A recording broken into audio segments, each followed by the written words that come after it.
In this video, we will create a cell range as a table. Cell range A1 to D11 has data. Let me show you how to convert this cell range into a table. Select range A1 to D11 and click on Insert, and then click on Tables icon and select Table from the drop-down. Click OK on the Create Table dialog box. You will see the range is converted into a table by default. Excel provides a name to the table. Let's change it. Click anywhere in the table range. I will click on cell B2.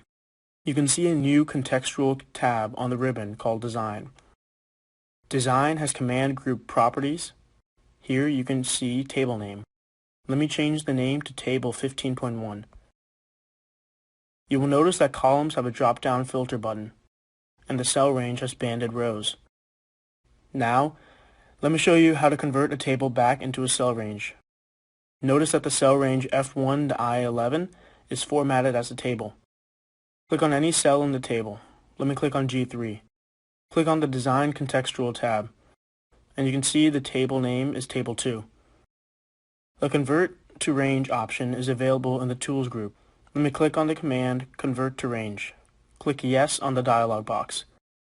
You can see that the table is converted into a range. When you click on a cell in the range F1 to I11, you don't see the Design Contextual tab.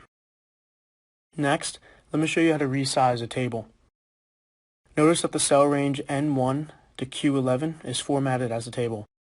Click on any cell in the table. Let me click on O4. Click on the Design Contextual tab, and you can see the table name is Table 3. Click on the command Resize Table. You will see a Resize Table dialog box with the cell range.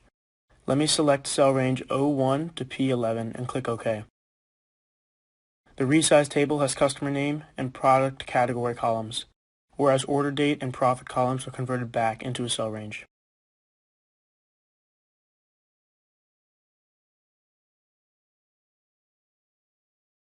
This video covers structured references. Structured references are indirect cell references in a cell formula. Structural references can refer to cells, headers, totals, or data in a table, and can display a section of a table in a report. Cell range A1 to F18 is a table, and its name is Table 15.2. First, let me show you how we can display a cell using structured references. Let me select cell I3 and enter the formula equal to Table 15.2, open square bracket. In the drop-down, double-click on At this row. Double-click on Customer Name, close square bracket. Notice that the formula has no cell reference. Instead, it has a reference to the column Customer Name in Table 15.2. Now let me press Enter. You can see that the formula works. It has returned Southwest Capital, which is the customer name in the current row. Next, let me show how we can display table headers. Select cell I4 and enter formula equal to write table 15.2, open square bracket. Choose hash headers by double-clicking on it, close square bracket. Press Enter. You can see that the table 15.2 headers are displayed in the cell range I4 to N4. Similarly, we can display the table totals.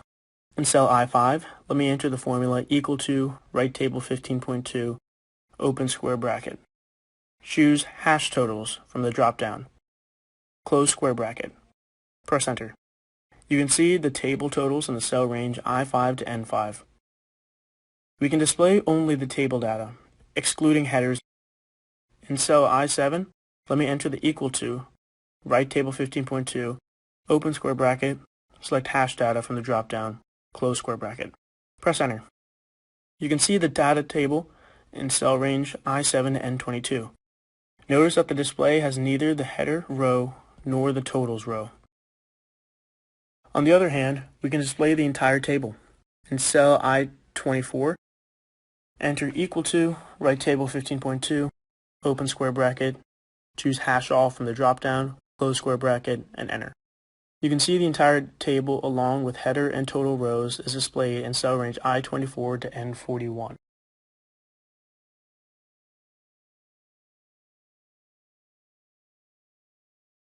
In this video, let me introduce slicers.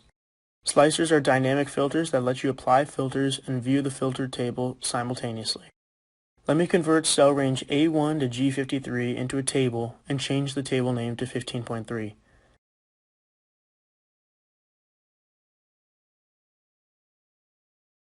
Let me show you how to insert slicers.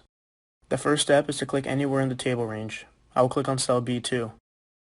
Let me click on the Design Contextual tab. You can see the command group Tools. Inside Tools, you can find the command Insert Slicer. Click on it. You can see a slicer dialog box. We can select one or more columns on the slicer dialog box.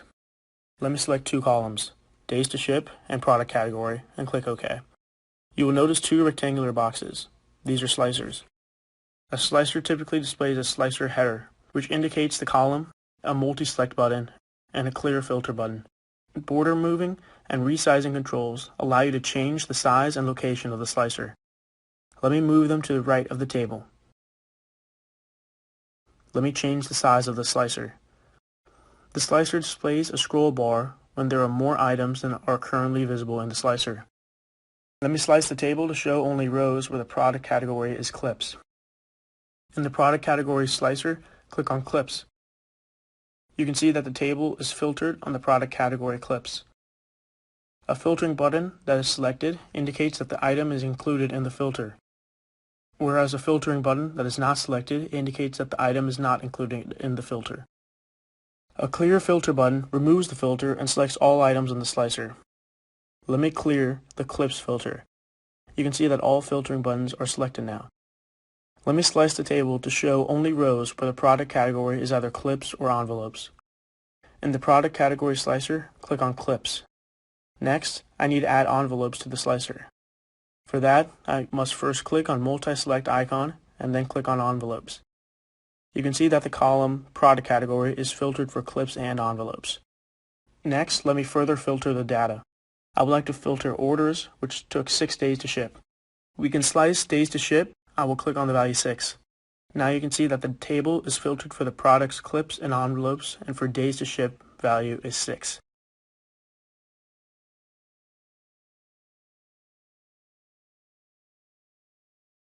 This video covers dynamic chart. Chart data range of a dynamic chart is the table itself.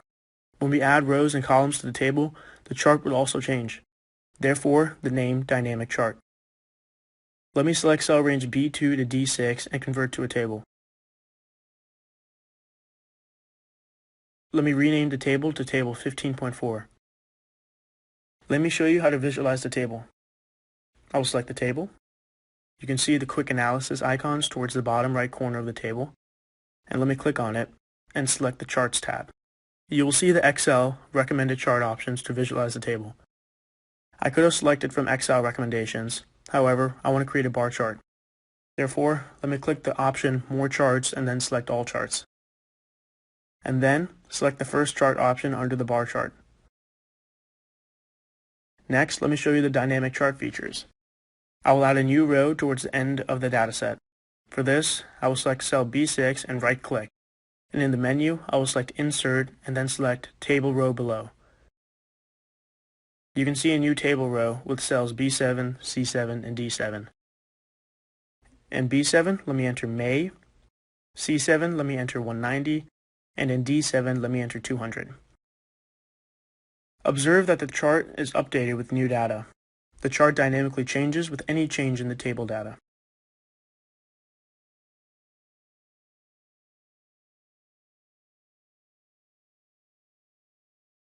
This video will cover how to compute values within a table. Cell range A1 to F17 has data. Let me format the cell range as a table.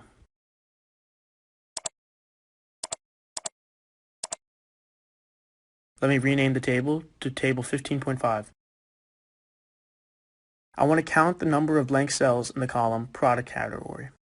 In cell I3, let me enter formula equal to count blank, open parentheses.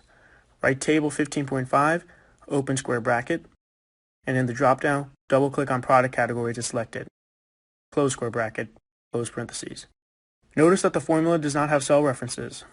Instead, it has structured references. Press enter. You can see that the formula has returned the number of blank cells as 2. Next, I want to compute the total profit. In cell I4, let me enter the formula equal to sum, open parentheses, write table 15.5, open square bracket. In the drop-down, double-click on profit to select it, close square bracket, close parentheses. Once again, notice that the formula has structured references. Press enter. You can see that the formula has returned a total profit value 825.4. Next, I want to get unique customer names from the table. In cell I5, let me enter the formula equal to unique, open parentheses, write table 15.5, open square bracket in the drop-down, double-click on customer name to select it, close square bracket, close parentheses. Once again, notice that the formula has structured references. Press enter. And you can see the list of unique customer names. Now let me show you how to insert a total row in the table. Step 1 is to click anywhere in the table range. I will click on cell B2, and let me select the contextual tab Design on the ribbon. You can see Table Style options. Let me click the Total Row checkbox. Observe that a new row total is added as the last row. You can see that the total for columns day to ship. I want average instead of total for the column days to ship. For this, I will select cell F18 and then click on the drop-down button. The drop-down has various options, and let me select average. You can see that the cell F18 has displayed 4. Let me increase the decimal to 2 places. So 4.13 is the average days to ship in order. Similarly, I can compute the maximum order amount. In cell D18, let me click the drop-down menu and select max. You can see the cell D18 has displayed 562.56 as the maximum order amount. Finally, let me compute the total profit. In cell E18, let me click the drop-down menu and select sum. You can see the cell E18 has displayed 825.4 as total profit.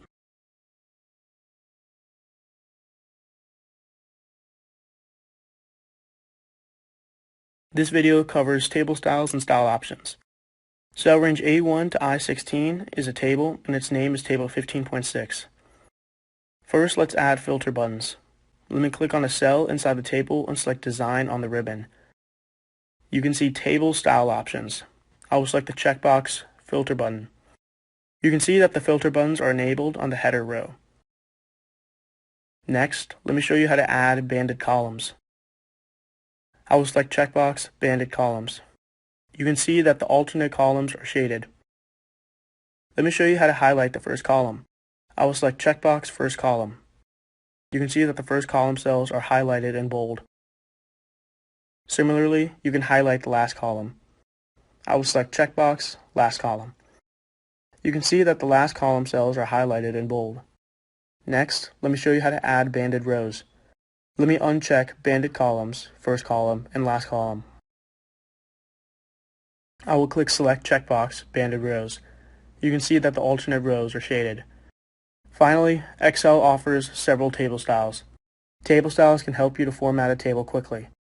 In the Table Styles group, you can find several table styles. I'm going to click on the down arrow icon to view all table styles options. You have light, medium, and dark styles. You can hover over the styles to preview the table. Let me select a style under the light category. I will choose light blue, table style light 20. You can observe that the table style is changed.